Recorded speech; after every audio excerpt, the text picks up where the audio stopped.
Que pouvait dire la philosophie de cette magie de l'état second, de l'état amoureux qui brouille le cœur?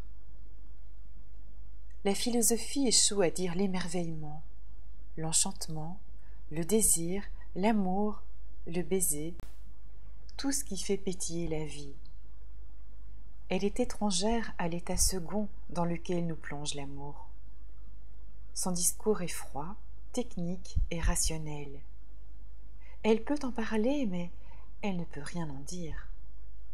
La poésie seule tente d'y parvenir. La musique, l'art. Il avait assisté un jour à une conférence d'Edgar Morin sur l'amour, la sagesse et la philosophie. L'amour est toujours le beau risque à courir. Cette phrase était restée gravée dans son cœur. Elle lui parlait, surtout quand il pensait à Prune. Bien sûr, c'était la phrase d'un philosophe, mais elle se déployait à la limite de la poésie. Elle aurait pu être écrite par René Char. Impose ta chance, serre ton bonheur et va vers ton risque. À te regarder, ils s'habitueront.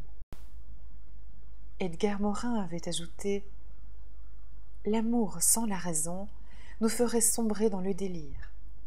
Quant à la sagesse, elle n'évite la folie qu'en se mêlant à la folie de la poésie et de l'amour. » C'était si juste. Lui revenait cette phrase de son cher Montaigne. La sagesse a ses excès et n'a pas moins besoin de modération que la folie. Chacun exprimait une part de vérité, mais aucun ne pouvait remplacer la poésie pour décrire quelque chose de cet état second.